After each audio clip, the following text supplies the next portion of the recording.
Good day, and welcome to the National Press Club. I'm Myron Belkine, a member of the club's Board of Governors and chair of the International Correspondence Committee, which has organized today's event along with the Newsmakers Committee. Today is a special day for the National Press Club because it marks the first time, to the best of my knowledge, that it is partnering with the very prestigious Center for Strategic and International Studies to bring you what we feel is a very timely event on America's new focus on Asia and related issues. For 50 years, the Center for Strategic and International Studies, known as CSIS, has earned a reputation for developing practical solutions to the world's greatest challenges. CSIS scholars are noted for providing strategic insights and bipartisan policy solutions to help decision makers chart a course toward a better world. We are very honored to have 3 CSIS scholars who will take us on a figurative tour of Asia, providing their insights on Asian security issues. I'm very pleased to introduce the 3 panelists who will each give a presentation of about 7 minutes, and then we will open the floor to questions. On my immediate right is Dr. Clark Murdoch, Senior Advisor for the Defense and National Security Group at CSIS and Director of the Project on Nuclear Issues. He will discuss the nuclear dimension of U.S. alliances with Japan and North Korea and strategic stability issues in the region, in particular how it pertains to China. Immediately further to my right is Ambassador Carl Inderfurth, Senior Advisor and Wadhwani Chair in U.S.-India Policy Studies. He served as U.S. Assistant Secretary of State for South Asian Affairs from 1997 to 2001. He will talk about the various elements that comprise the U.S.-India partnership, including economic and strategic, and how the relationship might progress in the future. And on my far right, Mr. Ernest Bauer, Senior Advisor and Director of the CSIS Southeast Asia Program and Pacific Partners Initiative. He is recognized as a leading expert on Southeast Asia and is former president of the U.S. ASEAN Business Council. He will talk about the reformation of the security and economic architecture in the region and perspectives in the region on these changes. I'm really also appreciative of the very good turnout we've had for a Newsmaker event at noon, where there's many conflicting news stories and other events. So thank you to all of you for coming. May I ask Dr. Murdoch to begin? Sure. And by the way, feel free to deviate or expand on the topics that I listed for you. I know this has been as in the news business, we've had evolving and updating changes on the topics, but they're all related to the topic of today. Thank you. It's a pleasure to be here. I have to say right up front, I'm not an Asian specialist. I'm not a regional specialist at all. I'm a defense policy and strategy guy, a Pentagon groupie, essentially my whole professional career. I followed the Department of Defense, and since the Department of Defense is starting to shift its focus to Asia, Asia-Pacific, or Indo-Pacific, as others would refer to it, I too am shifting my focus in that direction as well. Just a couple of words. To begin with, I think the most interesting portion of these discussions is always in the question and answers.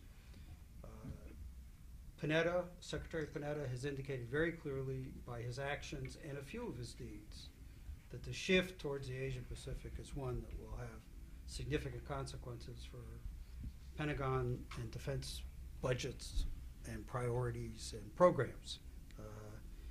In the 5 January strategic guidance, which is the strategy that is shaping, according to Secretary Panetta, the defense drawdown, that is the first tranche of $487 billion taking out of the budget over 10 years. On the Asia Pacific, it says we'll emphasize that existing alliances and expand our networks of cooperation with emerging partners throughout the Asia Pacific. There's little question that when you look at both the strategic guidance and later in January his defense priorities. China, although not directly stated, is implicitly treated as one of the new threats that the United States has to deal with. Makes the point that peace and stability within the region, as he said in the strategic guidance, depends in part on an underlying balance of military capability and presence. Fairly clear statement that the United States understands that its military capabilities in the regions will be measured and juxtaposed with those of other major powers within the region. President Obama, during his trip to the Asia Pacific in late 2011, made it clear that yes, there is a defense drawdown, but that the Asia Pacific will be excluded from that drawdown, and there will be no budget-driven moves made in that area. We'll see if that's a promise that he can maintain. Of the 10 primary missions identified by the Department of Defense in its 5 January strategic guidance, 2 of them were of particular importance in terms of Asia and in terms of China in particular. One, project power, despite anti-access area denial challenges, A2AD, a good deal of emphasis upon that mission, both in that and the defense priorities piece. In the strategic guidance itself, it should be noted that there was only one specific system capability that was referred to, and that was a new long-range bomber, obviously a Pacific Theater asset. In the defense budget priorities and choices, said clearly, rebalance force-structured investments towards the Asia Pacific and the Middle East. We're already starting to see some of the first moves as the United States reorients its global defense posture, its military presence within the region, the announcement of rotational deployments of Marines to Australia, the announcement of more U.S.-Philippines, deeper military engagement. They're talking about revitalizing some of the access agreements.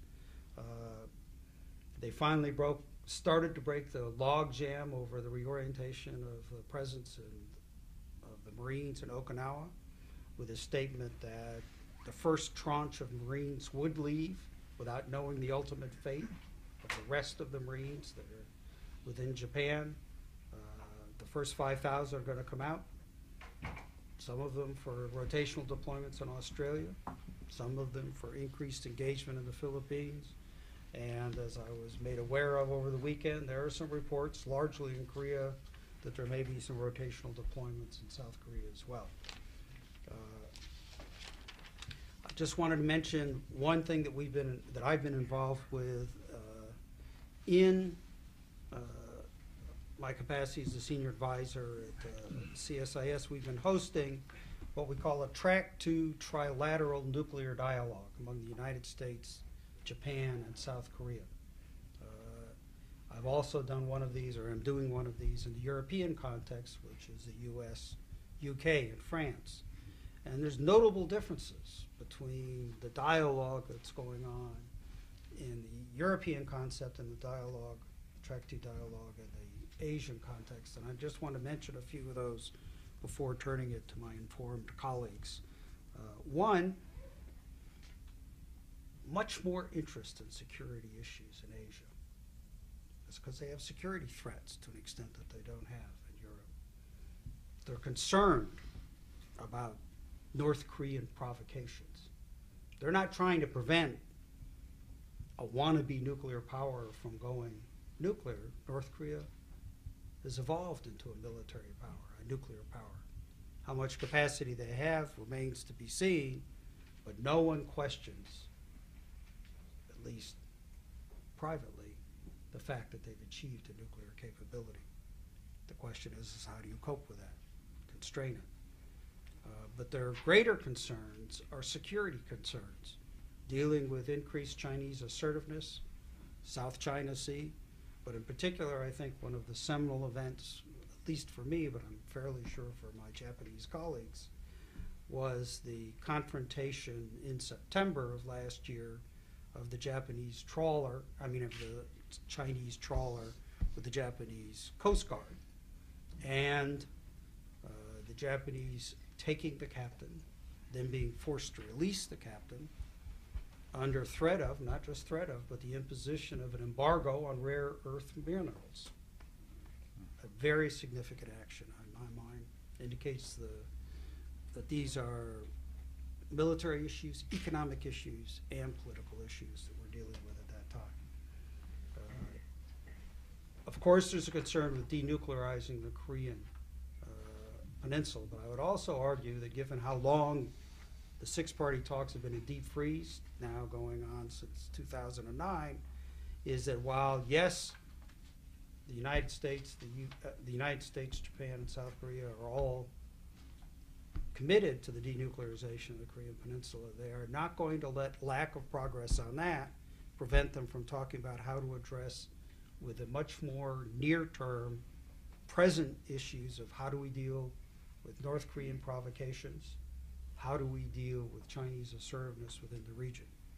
A great deal of attention being paid to extended deterrence and assurance, far more than I would say in a European context.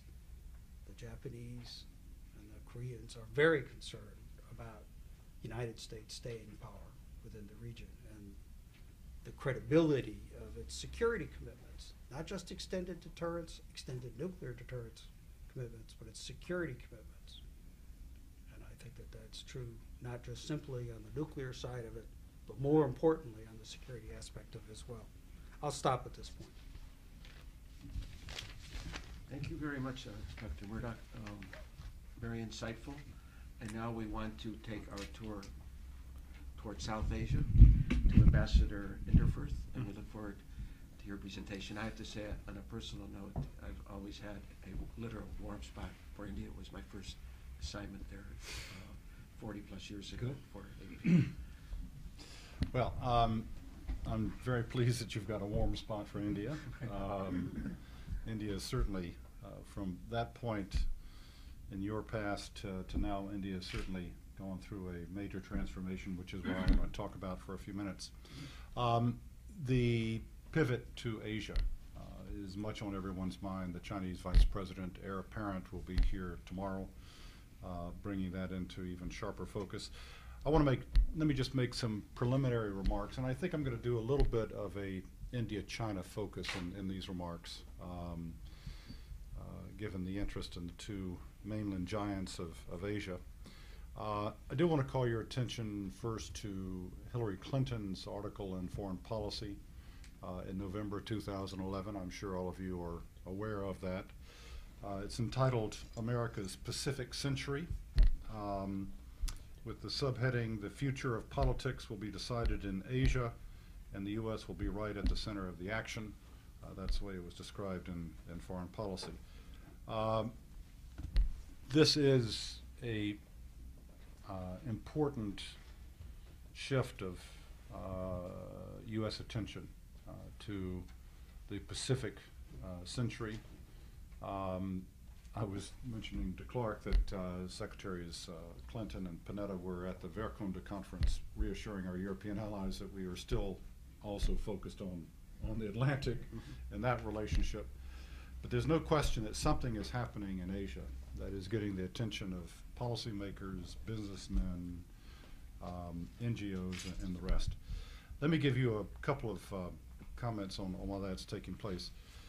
There was a report by the National Intelligence Council in 2004, which I often call attention to in my remarks. It was entitled Mapping the Global Future. It was a report of the National Intelligence Council's 2020 project, looking forward, as the NIC will occasionally do, to what's coming up in the next 2 decades. And in this December 2004 report, there was a rather remarkable statement made by the NIC, and I'll just read it to you.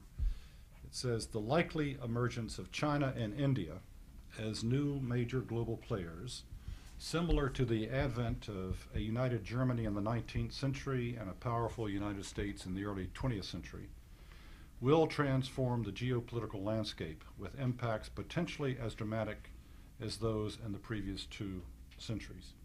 Now that's putting China and India in rarefied categories, just as Germany was so important. In the 19th, in the United States, is rise in the 20th. Here we have these two countries being mentioned as transforming the geopolitical landscape of the 21st century. It goes on to say, in the same way that commentators refer to the 1900s as the American century, the 21st century will be seen as the time when Asia, led by China and India, comes into its own. And then it states why this is going to happen, why they are forecasting that.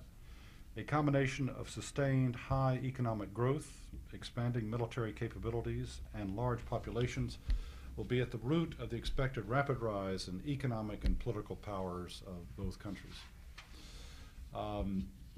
That's sort of the setting, and certainly the Clinton administration, which I served in President Clinton's second term with Madeleine Albright, we wanted to get, if you will, ahead of that curve with respect to India, put together a relationship, a strategic relationship, which had not occurred in the past.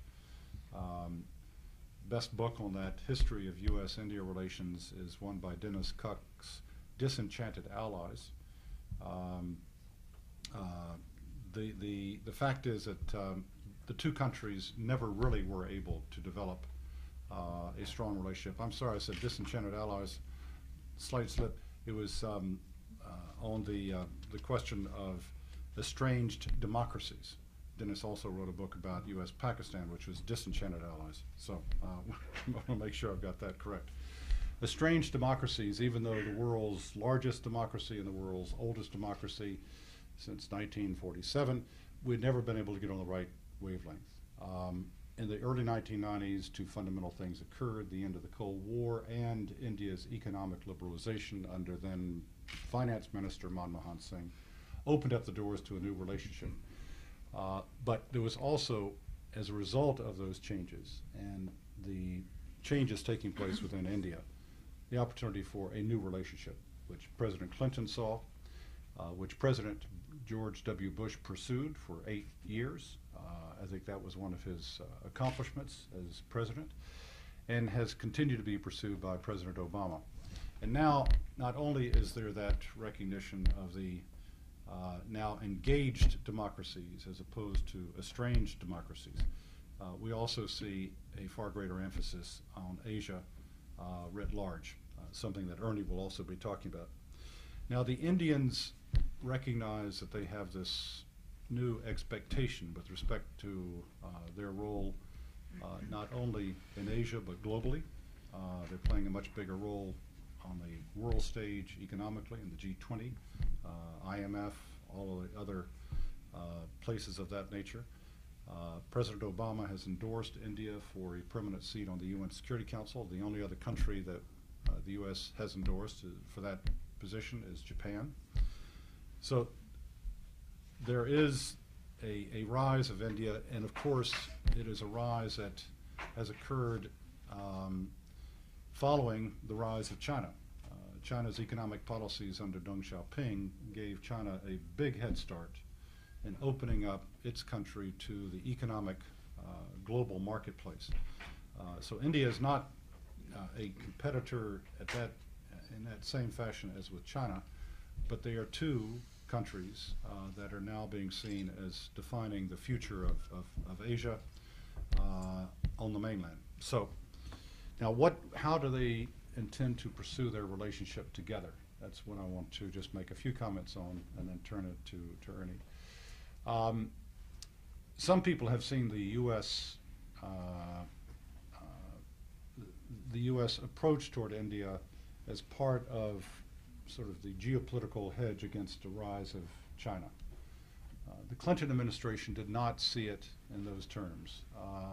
They saw our relations with India and China to be dealt with on their own merits, not as a containment policy or a hedging policy or some kind of Kissingerian triangular diplomacy. Others continue to see the rise of China as, we heard the term threat a moment ago, and if it is a threat, then what does that portend for Asia, and where should we be sort of siding with the countries there? India does not want to be seen as a hedge against China. India wants to see itself as a cooperative player in Asia with China. They certainly know that changes are taking place in China and that China's political future is still uncertain. We'll see how the new leadership, what direction it heads when that leadership change takes place. But India does not want to be caught in being seen as part of any anti-China coalition. But India is going to be watching China closely, as we all will be. Interestingly, just last week, the Indian Foreign Minister, External Affairs Minister Krishna, was in Beijing opening up a brand new $10 million Indian embassy in Beijing. And while they were there, they talked about the hope that the two countries would have two-way trade approaching $100 billion by 2015. So in that sense, there's always the positive look by the two countries in their public statements. But there are underlying concerns going back to the 1962 border war. And India will be looking to modernize its military, just as China is also taking steps to modernize its military. So this is going to be, I think, as we see the rise of Asia and the focus of the United States with the pivot, it's going to be very interesting to see how the two mainland giants, leaders of Asia, how they play out their aspirations, the way they see the way they see Asia moving in the future. India's had a look east policy since the 1990s. Secretary Clinton, when she was in Chennai several months ago, said that India should not only look east but act east and be east, principally looking towards Southeast Asia, but beyond to its relations with, for instance, Japan. The U.S. and India and Japan recently had their first formal trilateral organizational meeting. So there's a lot going on in the region, and I think that it's very clear that India, as it strives to meet some very high expectations of what role it will play in the 21st century, it is also, and this is the final comment I'll make, it still is preoccupied with its own domestic development. I attended a conference a couple of years ago in the UK. It was entitled, "Is India Ready for Superpower Status?" ? And I happened to see the Indian ambassador then, Mira Shankar, in Washington before I left. And I asked her, is India ready for superpower status? And she started waving her hand saying, no, no, no, no, she said. We are still a developing country. She said, let's talk again in 10 years from now. She also said that she didn't like the term superpower. That was sort of a throwback to the Cold War, and we have gone beyond the Cold War. But nevertheless, India, while playing a greater regional role, including in what's taking place in Myanmar now, with the dramatic breakthroughs there, will be looking to exercise its influence on a selective basis throughout Asia and on the global stage while remaining principally focused on its own internal development. So why don't I stop there? Thank you. Fascinating. To put into perspective, 40 years ago when I was a young boy, I still remember being awoken to say we got a tip-off that the Soviet leader Brezhnev was coming to India in 1971 in the summer to sign a major Indo-Soviet friendship treaty, and to counterbalance Henry Kissinger's tilt toward Pakistan as the build up to the India-Pakistan War. But it's fascinating, and of course I have a personal interest going back to my youth, but thank you so much, and we'll take questions after our next speaker. It's an appropriate time to take our journey eastward, following Hillary Clinton's advice, eastward to Southeast Asia. And to Ernie Bauer, I'm very grateful in advance. Thank you. Okay. As my colleague said, I'd like to thank you and the National Press Club for having us, and it's nice for CSIS to be working with the National Press Club. Thank you all for coming. I think it's an appropriate time to have this discussion with Xi Jinping about to arrive in Washington, and the focus, the security focus of the United States shifting to Asia is appropriate, but it's not new. I mean, it's not and I think Rick kind of pointed this out, and I think that was appropriate. This focus, security focus on Asia, is actually one of the pillars that has described American involvement in Asia since World War II. If you talk to people in Southeast Asia, and actually around Asia, there's a great appreciation for a very strong American security presence since World War II that is credited by Lee Kuan Yew and others for having created an extended period of peace and prosperity where Asia's economies could grow from post-colonial, commodity-based, in many cases, agrarian economies to newly developed industrial nations. And that includes China, by the way. China has benefited greatly from this, as have the majority of Southeast Asian countries. What else? The other thing that's not new, and it's related to concepts of Asian security, is the American economic presence in the region. You know, few people understand this, but as Americans, we have Southeast Asia, which is the ASEAN group, the Association of Southeast Asian Nations, the 10-country grouping with about 620 million people, about a $2 trillion GDP. It's our fourth largest market in the world. And we have about 10 times more invested in ASEAN than we do in India, and about 3 times more in ASEAN than we do in China.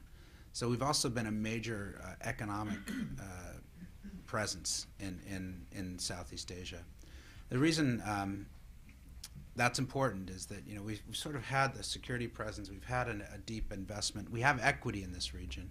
So the pivot, as described by President Obama and Hillary Clinton, I think is probably appropriate. It's pivot is it's a verb that some of my colleagues in the Asia program have taken exception to, that it's too choppy as description. I think it's appropriate, though, however, because it sort of marks a turning of focus away from, in some ways, the Middle East towards Asia, the 21st century, as Clark mentioned. It makes sense. Hillary Clinton said that ASEAN would be the fulcrum or the center point of American strategy in the Asia Pacific for a long-term enduring strategy. That's probably appropriate. When you think of this group of countries, the ASEAN countries, they are a place which collectively are non-threatening, where they are not a strategic competitor of the United States in any way. As I mentioned, they're a major market. We have 2 treaty allies in that group, Thailand and the Philippines. We have several strategic partners in that group, new relationships and important developing relationships with Indonesia, which is the 3rd largest democracy, Rick, and the newest in the top 5. And we have a very quiet but very strongly cooperative relationship on the security side with the Malaysians. And you know, I didn't even mention Singapore, which acts in many ways practically. Probably the U.S.-Singapore relationship performs over and above that of many of our other treaty alliances around the world. So it's an area where we have strong relations. The U.S. strategy towards this region is not, I believe, it was dangerous to describe it by using China. I think China's rise has focused a lot of energy, and it will be a subject of a lot of discussions over the next week, because Xi is here preparing to take over as the leader of China.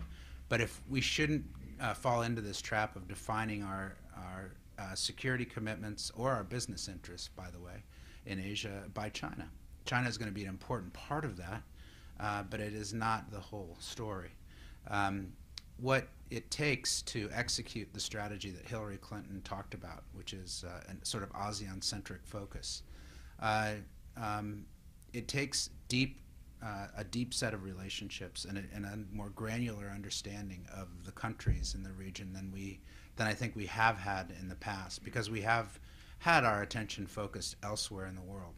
What you see now is the Pentagon, the State Department, our intelligence agencies, even American companies, dialing in a new way into who these guys are in these countries, and starting to learn the faces. Henry Kissinger once famously said that when there's a crisis in Europe, I can close my eyes and picture the faces of the names on the other end of the phone, and in Asia he couldn't picture those faces. That has to change, and I think that's what Obama and Clinton are trying to say here, and I think that's an important strategic move. What have they done about it?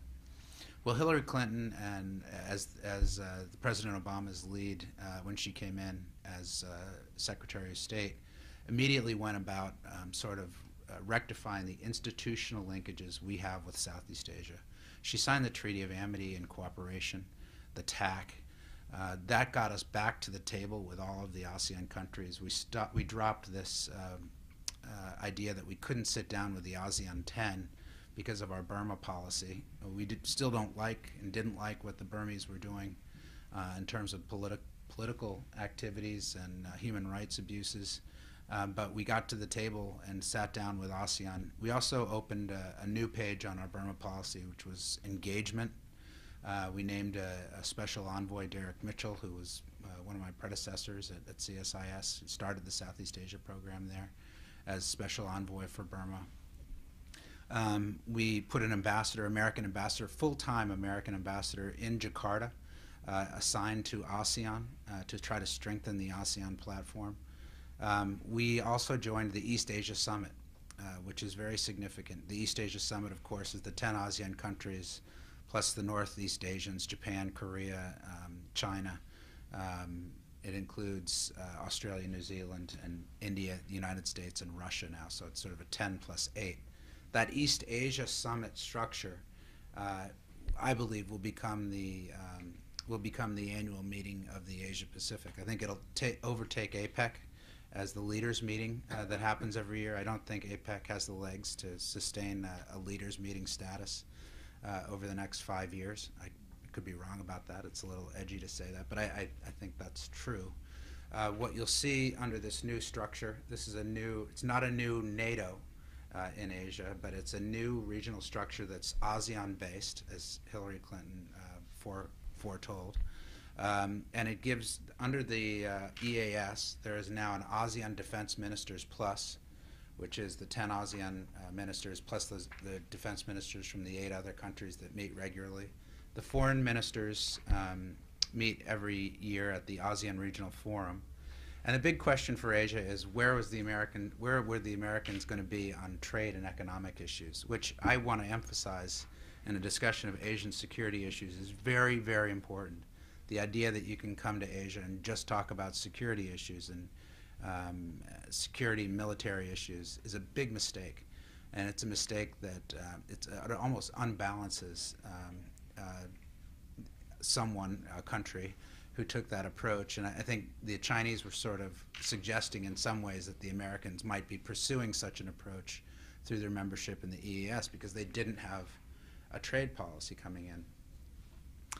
The Obama administration was wearing that criticism up until about 6 months ago, I guess 9 months ago, when we we re-entered the TPP, the Trans-Pacific Partnership, which is a 9-country regional trade negotiation that includes many countries from around the Asia Pacific, including 2 Latin American countries, and has the prospects of bringing in some major new markets, including Japan, possibly Mexico, Canada, and others.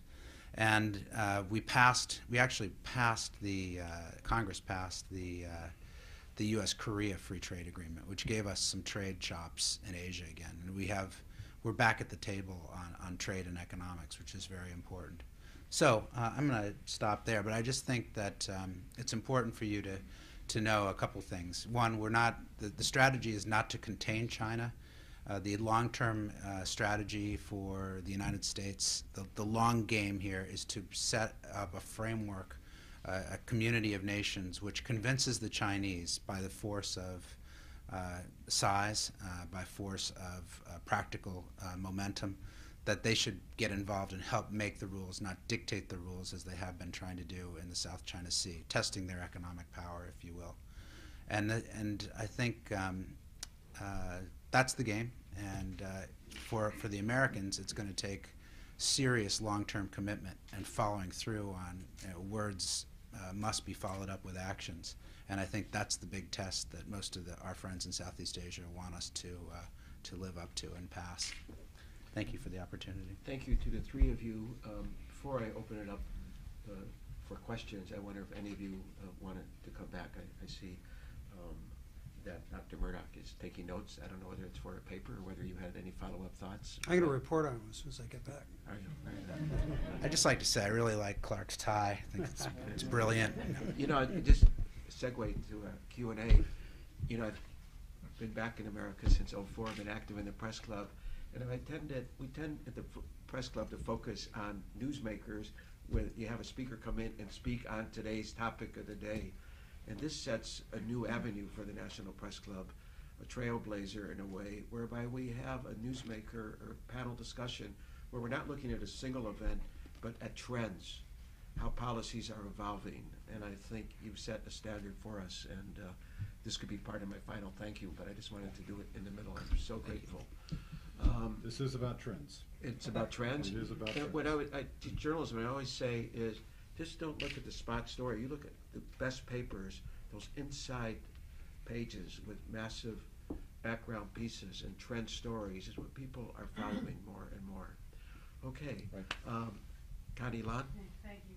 Thank you, Myron. accredited White House correspondent. We're glad you could come over from the White House to be here today. It's actually boring. They're just talking about vegetables. Yes. Thank you, Myron. This is excellent. This is for Dr. Bowers and anybody else who wants to talk about it. Naturally, I'll ask about New Zealand, of course. Can you give us some insight into the emerging and strengthening military and intelligence relationships in New Zealand? And can you elaborate on your statements about APEC? Yeah, great. A New Zealand question. I'm so happy. And Eddie's here in the front row, so he may have picked that up if he missed it. But, you know, I think the New Zealand relationship is a great example. If I was writing a paper on the short remarks I just made, I would pick New Zealand as one of my leading examples of a relationship that makes sense for the United States to invest in this new sort of climate where we're re-emphasizing our engagement in Asia. We share a lot of common perspectives with the Kiwis. It's a country that used to be part of a treaty alliance, the ANZUS.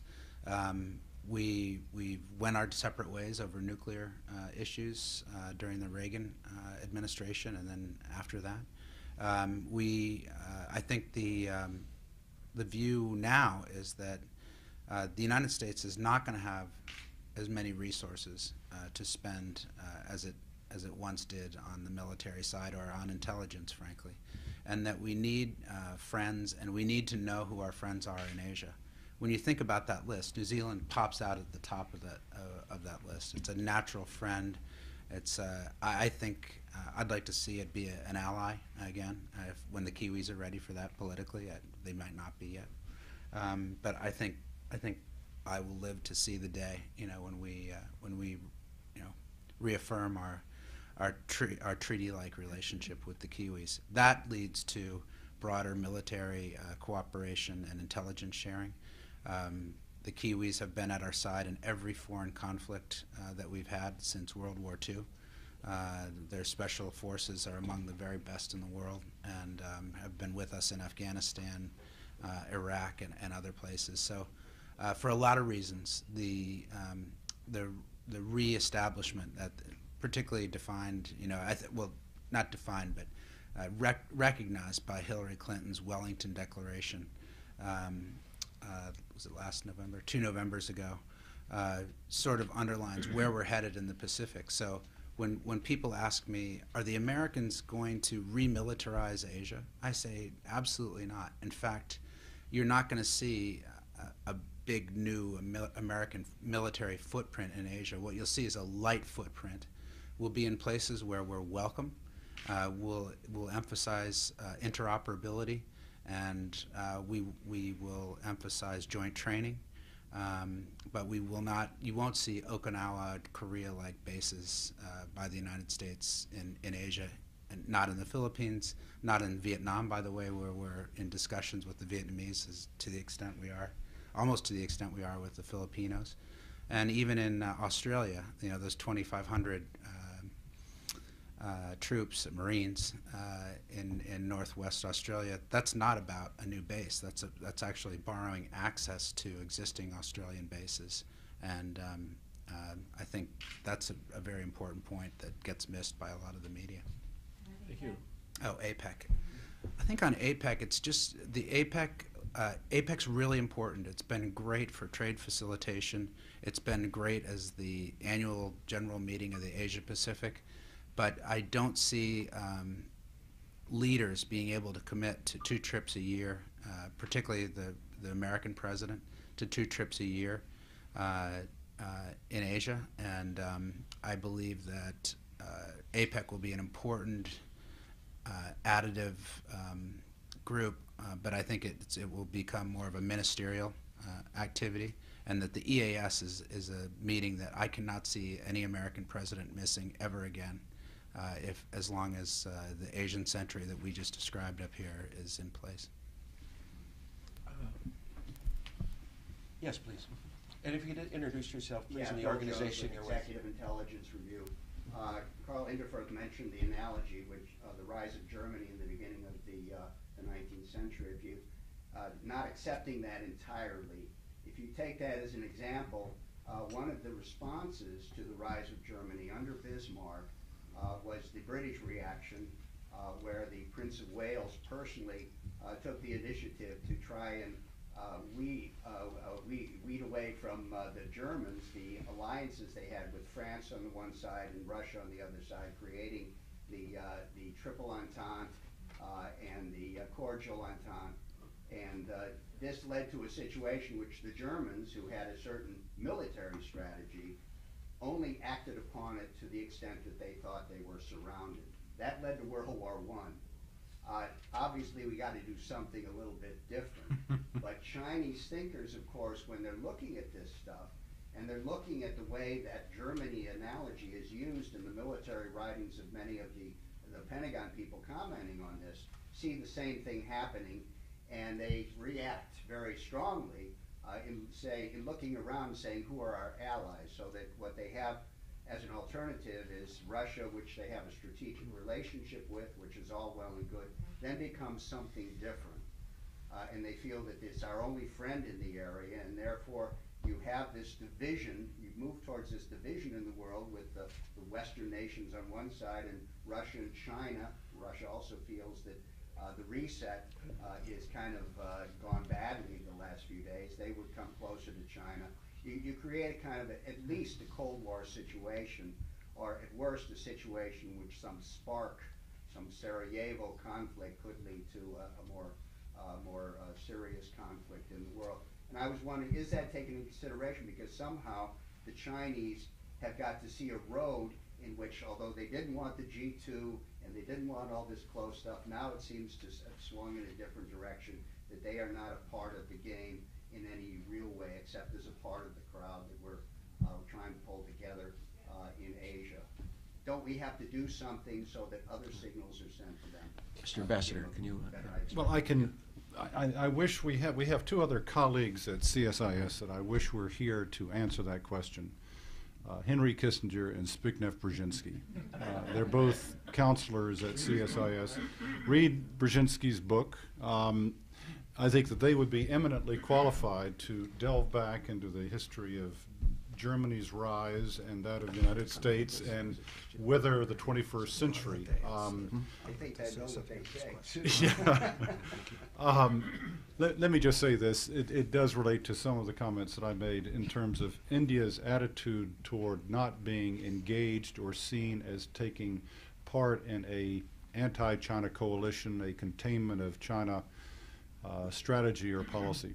And I think that Ernie would also be able to contribute to this, because everyone is saying China has people's attention because there are uncertainties about where China is heading.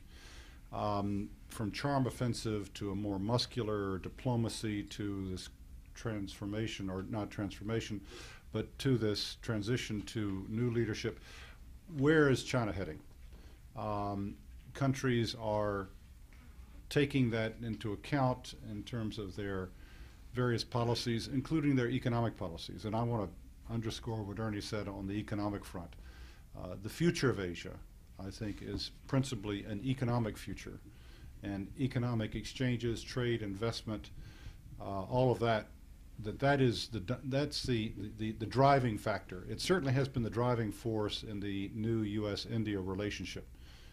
That is seen when India was listed as one of the big emerging markets in the late 1990s. President Clinton saw that as sort of an extension of "it's the economy, stupid," on the international stage. Let's get in touch with what India is doing. So I think that the future of Asia is going to be very much a part of seeing how these countries evolve, what kind of relationships they have. India, however, will not want, as I mentioned earlier, to be drawn into any kind of strategy that suggests that there will be a confrontational approach toward China. India does want to engage China as a partner, economic partner, as evidenced by looking to $100 billion in trade by 2015, a diplomatic partner in the United Nations and in other fora. So I think that calling attention to that prediction by the National Intelligence Council about the rise of Germany, the rise of the United States, now the rise of India and China, different centuries, different circumstances. Dr. Burdock, I think you have. I would like to comment a little bit on that. There's lots of different ways of sending signals, and there's lots of different signals to send. Sometimes you send signals that are carrots, and sometimes you send signals that are sticks.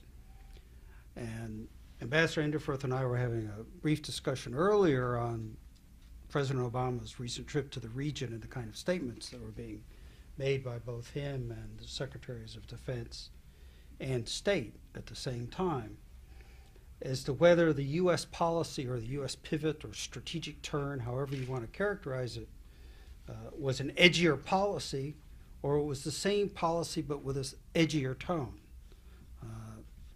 I'm a hard power guy. I tend to look at the more competitive aspects of our relations, and hard power includes economics.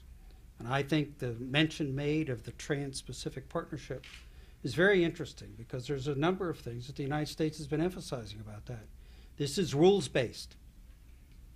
Only countries that obey the rules can join. Only countries that play fair can join. I think NSC advisor said, Donald, TPP is something that nations aspire to, and not by following mercantilistic policies of economic nationalism with undervalued currencies, with no respect for intellectual property, with a number of the things that the Chinese do that are not rules-based in terms of economics. I'm not just a military guy, I'm also an economics guy, and the Chinese do not play by the same rules that the others do, and I think that was a clear communication. State of the Union message, President Obama says, I'm going to set up this special committee that's going to look at how the Chinese are actually implementing these rules. So I think there's lots of signals being sent. They're just not perhaps the signals you want to see spent. They're sticks, not carrots. Julian? Yes, if I may address Please Dr. identify Murdoch. yourself as Julian Joseph. expert at environmental affairs. I'm former environmental writer for the American Chemical Society. Dr. Murdoch, you brought up rare earths. I guess we should specify really the lanthanide rare earths, plus the element yttrium it would include, which has a similar characteristics. The Chinese control about what, 97% of the market is at least 95. I received an email some time ago that Kazakhstan is going to begin to mine it, and we actually have deposits here, applications. Do you ever see that being modified, perhaps dented or even broken one day? I'll speak to that. I think Ernie wants to speak to it as well. There's been quite a fluctuation in the price of that. With the original embargo, prices went way up for it. Then, as is usually the case when prices go up, other potential competitors in the market started to resuscitate their supply. Price went way down. Why? In part because the Chinese flooded the market again. I mean, they are very rare. The Chinese have a stranglehold on it, but there's very small amounts of it needed for the things with a lot of stockpiles. And so this is a competitive area in which I would argue, again, very mercantilistic kind of policies are being followed by all of the actors because it's near monopoly existence. And I think that's going to continue for some time.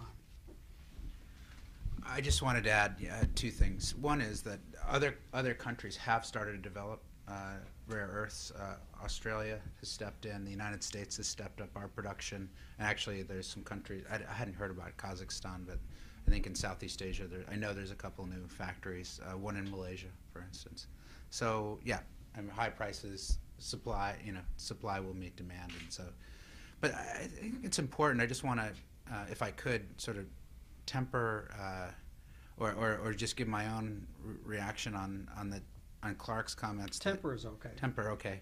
I think, look, China is a big country, so it's getting a lot of attention, but we need not sort of villainize what the Chinese are doing. I mean, actually, a lot of the things that China's going through, I've seen before.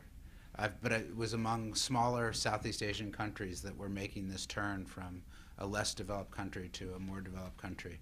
When China does it, it's on an entirely new scale, and it has real impact on the world economy. So it's going to take a really good set of hands in terms of American policy and policy by international institutions and other countries to sort of understand a couple things. And one thing, this is how I think of it anyway, the Chinese have got to answer questions, existential questions.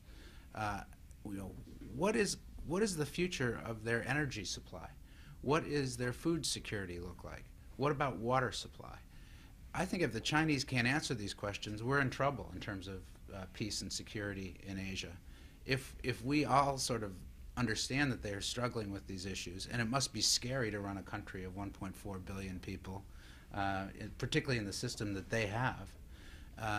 If we sort of take a step back and think about that, I think we would have a better shot at longer-term security and a smarter strategy in the long run. So Clark's points are correct. China does have structural economic imbalances. The intellectual property rights situation is currently not the favorite of corporate America, to put it at the least, understate it. But look, we should work with these guys to bring them in and play by the rules that are being made around the table in the Asia Pacific, and we can do that a lot better if the Indians join at the table. And I always ask Rick, what's going to make the Indians think of themselves more of as an Asia Pacific country? And I think the challenge of trying to figure out who China wants to be is probably what not forcing them to be sort of opposing or constraining China, or God forbid containing, but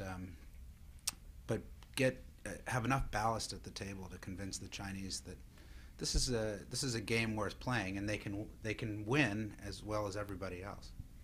Can I mention one Go right ahead, brief Ambassador. remark there? Because in terms of India, China, and the U.S., Yeah. interestingly enough, Secretary Clinton has recommended that there be a trilateral discussion among these three countries. And just last week at CSIS, we had the new Foreign Secretary of India, Mr. Mathai, speak, and he also referred to a possible trilateral exchange between the three countries on some of these, if you will, existential questions. And the Indians do see themselves as part of the future of Asia, and in fact, they often will refer, and Clark said this briefly, instead of the Asia-Pacific region, they refer to the Indo-Pacific region. So they do see themselves as players and do see their future embedded there as well. So there's some possibility of some creative diplomacy there.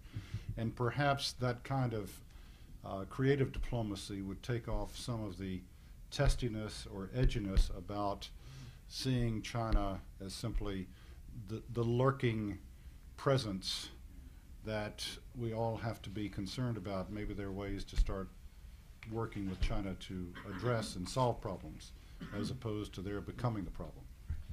Eddie Walsh, please, a CSIS fellow and also a correspondent. Please ask your question. So we talk a lot about Asia Pacific, we talk a lot about Indo-Pacific, but this century could also be about Arctic Pacific. And as the Arctic opens up, and CSIS has been sort of at the forefront of this, there's going to be a change that will happen. Not only will a lot of resources become available, transportation routes are going to change, the distance between China and Norway just shrunk dramatically. And so there's a lot of implications here for Asia. I wanted to get your views. I mean, when you look at this, there's only 2 Pacific countries that are claimants in the Arctic. That's the United States and Russia. There's no one else in the Pacific who really has a stake to play as a claimant, but everyone's going to be up there, and everyone's going to be flying ships up there. And so, you know, I think that's the big question. What are the implications for Asia of the Arctic opening? And I mean, both from the opportunity perspective, but also from the risk perspective. Anybody want to take the Arctic? Huh? In my notes here, I don't have an Arctic expert listed. So, can you, Well, that is forward. Maritime security. That I is can add something to that, actually. that is forward thinking, though. It's forward thinking. But in my many exchanges with Indian officials or other think tankers, this issue has not come up yet. But I'm sure it will at some point. I would just say, Eddie, I think you know well, our colleague Heather Connolly is right in the middle of this, and we've been working closely with her. Where the Arctic concept and my interests overlap most closely is the UNCLOS. And I would just say, you know, I've been unabashed about this. You know, the United States needs to sign and ratify the UNCLOS treaty as soon as possible. Not having ratified that treaty, to me, leaves us very exposed because we are arguing, at least in my turf, and I think in the Arctic and in the South China Sea, let's resolve disputes according to international law and using appropriate multilateral fora. Well, guess what? You know, we ought to ratify this treaty and be part of that. So I guess that's all I could really chip in on that. I think your question is intriguing, though. I wish we had Heather. And one of the things I'd add to that, I agree with Ernie that it's a treaty that we ought to sign, but it also is true that the game is being defined now. Yeah. And Russia is taking a leading role in that.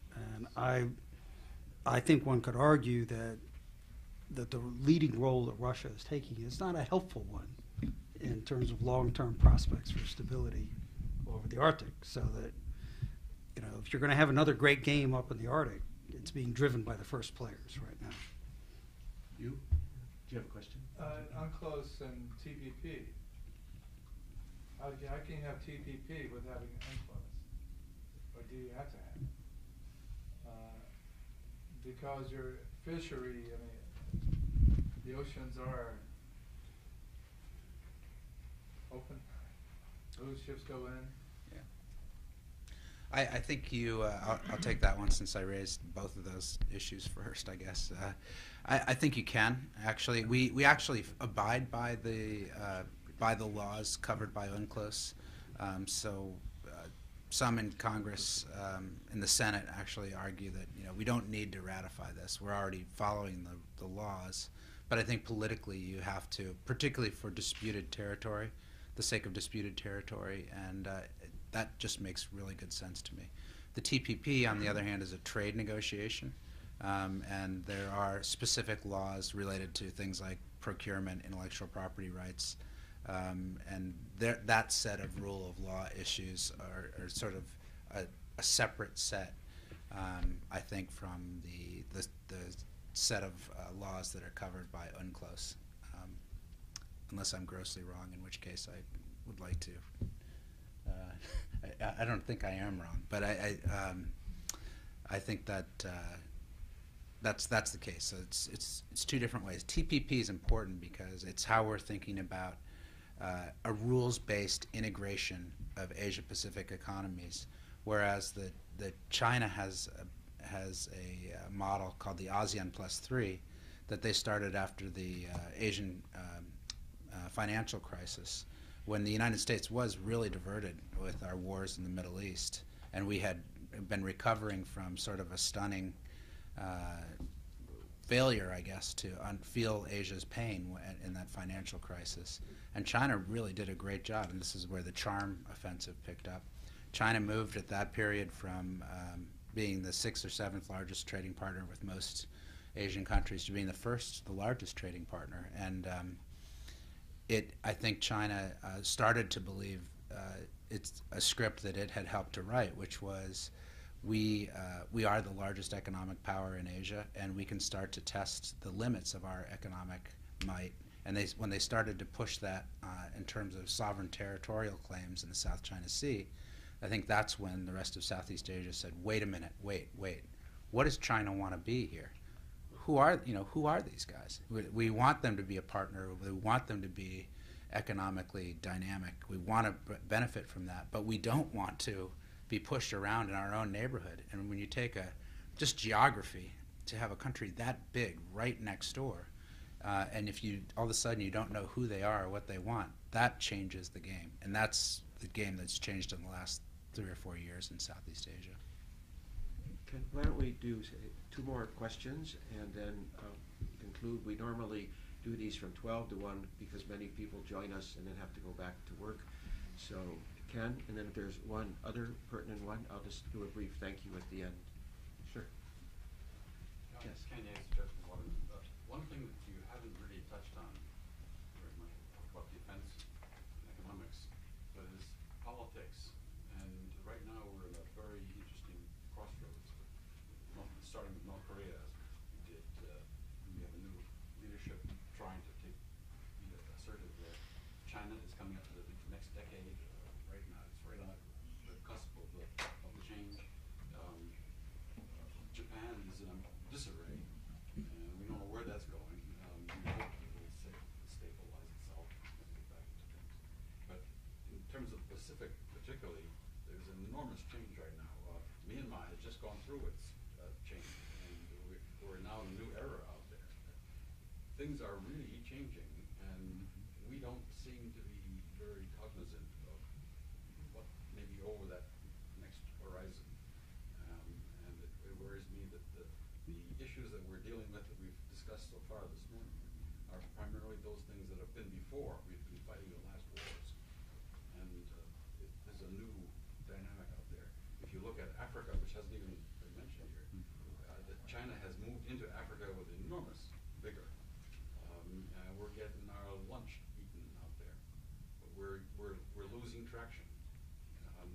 Maybe we have the strongest military in the world, but it's not going to last. Maybe we have the biggest economy in the world, but it's being challenged. You look at a statement of who are the commercial leaders now coming out of the B schools, and you see an awful lot of Indian names, Chinese names. The captains of industry now are moving out of our shores.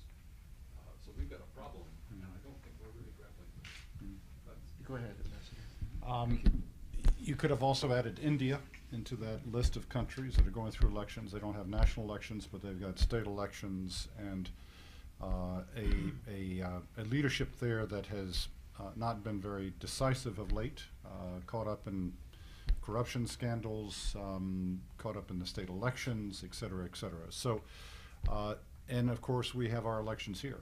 And I think that a concern is that with all of these things taking place that you mentioned, with leadership changes, with elections, all of that, and the changes taking place on the ground, will the United States be able to keep up with and perhaps even stay ahead of some of these events and respond to them?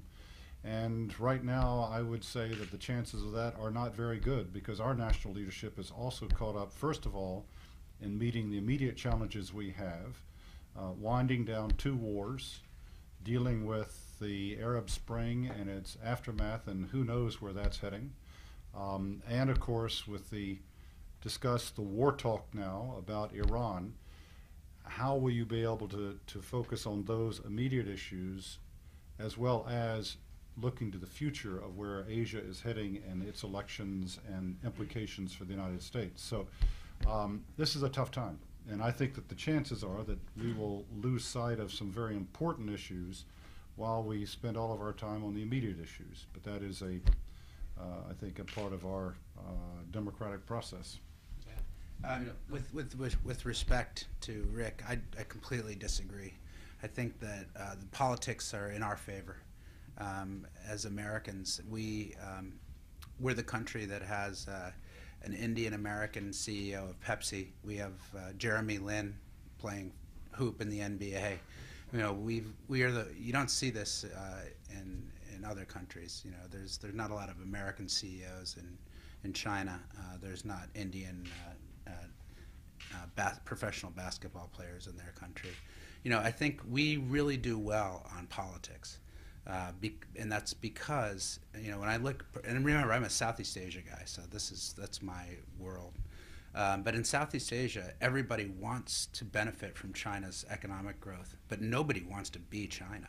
Not even the Vietnamese aspire to sort of be China.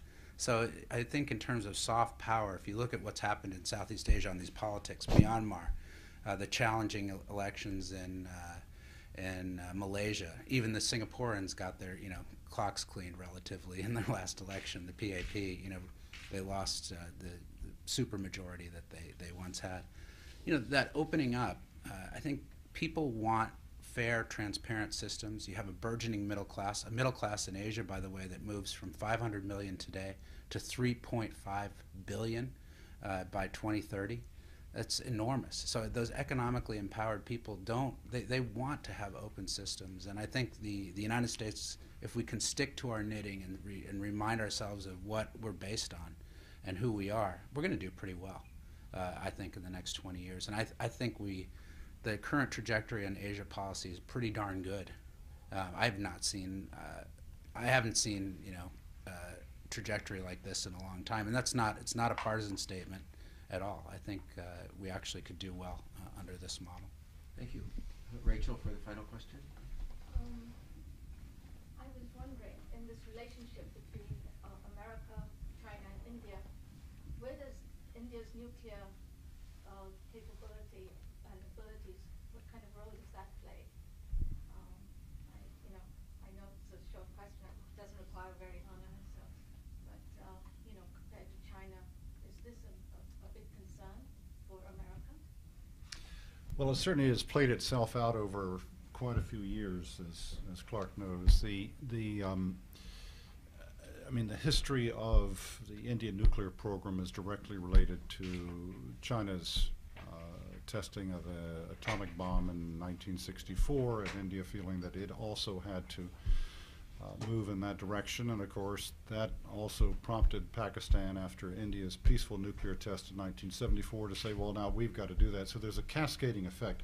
Maybe there could be a reverse cascade at some point. I'm not sure that Pakistan would start the reverse, but maybe it could be that both India and China, while they are continuing with their nuclear weapons programs, maybe they can show signs of restraint, and India refers to its minimal credible deterrent as its guiding principle. Perhaps that could have an impact on dampening concerns about any arms races in Asia with respect to nuclear weapons. But India also has an important role for civilian nuclear power, and that goes to the decision taken under President George W. Bush to offer India a civilian nuclear agreement, even though it had not signed the Nuclear Non-Proliferation Treaty. This is a fact of life now, and although the Chinese were not particularly happy with that agreement, they did not block it, because I think at the end of the day, a lot of this goes to energy security and alternative supplies of energy. The Indians always saw that agreement with President Bush as principally related to their economy and their future ability to fuel that economy through alternative sources of energy. So that's something else, quite frankly, that if there were to be a trilateral discussion of the United States, India, and China, that should also be a part of that discussion, because all three countries are wrestling with the role of civilian nuclear power and where that will play off in the future. if I could just go back to 1974, it was a Saturday afternoon. I'd just gone home to see our young child, and my wife would just ask the question, and I got a phone call from my colleague at the AP office saying, India just did it. And it rushed to Mrs. Gandhi's office, where she was very open with the press, gave a briefing, and said, I want to assure the world that this is indeed a PNE, a peaceful nuclear explosion, and that's the way we're going to use it. And it shows you how there are changing trends. America was very upset, even more so, I think, in 1998 when there were further tests, and now there is a major cooperation on nuclear issues between India and the United States. I said at the beginning, in introducing our panel, that this was a very special day for the National Press Club because, to the best of my knowledge, it's the first time we have partnered with the CSIS. And while we're not going to sign an agreement or a pact or a treaty, I hope it is the start of many more cooperative events like this. And I always like to give credit to the person who started the initiative, and I want to give a shout out to my Vice Chair of the International Correspondence Committee and himself a CSIS fellow, Eddie Walsh, who has been very active since joining the press club. I'm very grateful, and I just want to finish by saying that there is another important newsmaker at 9:30 a.m. tomorrow for those who are interested on assessing repression of expression in the Middle East 1 year issues. He will discuss the nuclear dimension of U.S. alliances with Japan and North Korea and strategic stability issues in the region, in particular how it pertains to China. Immediately further to my right is Ambassador Karl Inderfurth, Senior Advisor and Wadhwani Chair in U.S.-India Policy Studies. He served as U.S. Assistant Secretary of State for South Asian Affairs from 1997 to 2001. He will talk about the various elements that comprise the U.S.-India partnership, including economic and strategic, and how the relationship might progress in the future. And on my far right is Mr. Ernest Bauer, Senior Advisor and Director of the CSIS Southeast Asia Program and Pacific Partners Initiative. He is recognized as a leading expert on Southeast Asia and is former president of the U.S. ASEAN Business Council. He will talk about the reformation of the security and economic architecture in the region and perspectives in the region on these changes.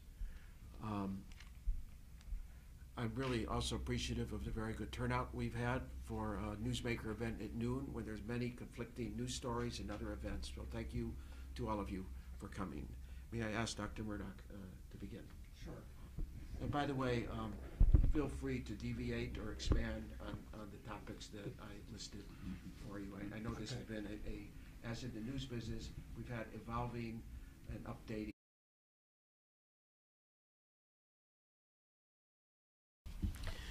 Good day, and welcome to the National Press Club. I'm Myron Belkine, a member of the club's Board of Governors and chair of the International Correspondence Committee, which has organized today's event along with the Newsmakers Committee. Today is a special day for the National Press Club because it marks the first time, to the best of my knowledge, that it is partnering with the very prestigious Center for Strategic and International Studies to bring you what we feel is a very timely event on America's new focus on Asia and related issues. For 50 years, the Center for Strategic and International Studies, known as CSIS, has earned a reputation for developing practical solutions to the world's greatest challenges. CSIS scholars are noted for providing strategic insights and bipartisan policy solutions to help decision makers chart a course toward a better world. We are very honored to have 3 CSIS scholars who will take us on a figurative tour of Asia, providing their insights on Asian security issues. I'm very pleased to introduce the 3 panelists who will each give a presentation of about 7 minutes, and then we will open the floor to questions. On my immediate right is Dr. Clark Murdoch, Senior Advisor for the Defense and National Security Group at CSIS and Director of the project on nuclear changes on the topics, but they're all related to the topic of today. Thank you. Dr. It's a Murdoch. pleasure to be here. I have to say right up front, I'm not an Asian specialist. I'm not a regional specialist at all. I'm a defense policy and strategy guy, a Pentagon groupie, essentially my full professional career. I follow the Department of Defense, and since the Department of Defense is starting to shift its focus to Asia, Asia Pacific, or Indo-Pacific, as others would refer to it, I too am shifting my focus in that direction as well. Just a couple of words. To begin with, I think the most interesting portion of these discussions is always in the question and answers. Secretary Panetta has indicated very clearly by his actions and a few of his deeds that the shift towards the Asia Pacific is one that will have significant consequences for Pentagon and defense budgets and priorities and programs. In the 5 January strategic guidance, which is the strategy that is shaping, according to Secretary Panetta, the defense drawdown, that is the first tranche of $487 billion taking out of the budget over 10 years. On the Asia Pacific, it says we'll emphasize that existing alliances and expand our networks of cooperation with emerging partners throughout the Asia Pacific. There's little question that when you look at both the strategic guidance and later in January his defense priorities, China, although not directly stated, is implicitly treated as one of the new threats that the United States has to deal with. Makes the point that peace and stability within the region, as he said in the strategic guidance, depends in part on an underlying balance of military capability and presence. Fairly clear statement that the United States understands that its military capabilities in the regions will be measured and juxtaposed with those of other major powers within the region. President Obama, during his trip to the Asia Pacific in late 2011, made it clear that yes, there is a defense drawdown, but that the Asia Pacific will be excluded from that drawdown, and there will be no budget-driven moves made in that area. We'll see if that's a promise that he can maintain. Of the 10 primary missions identified by the Department of Defense in its 5 January strategic guidance, 2 of them were of particular importance in terms of Asia and in terms of China in particular. One, project power, despite anti-access area denial challenges, A2AD, a good deal of emphasis upon that mission, both in that and the defense priorities piece. In the strategic guidance itself, it should be noted that there was only one specific system capability that was referred to, and that was a new long-range bomber, obviously a Pacific theater asset. In the defense budget priorities and choices, said clearly, rebalance force-structured investments towards the Asia Pacific and the Middle East. We're already starting to see some of the first moves as the United States reorients its global defense posture, its military presence within the region, the announcement of rotational deployments of Marines to Australia, the announcement of more U.S.-Philippines, deeper military engagement. They're talking about revitalizing some of the access agreements. They finally started to break the log jam over the reorientation of the presence of the Marines in Okinawa with a statement that the first tranche of Marines would leave without knowing the ultimate fate of the rest of the Marines that are within Japan. The first 5,000 are going to come out, some of them for rotational deployments in Australia, some of them for increased engagement in the Philippines.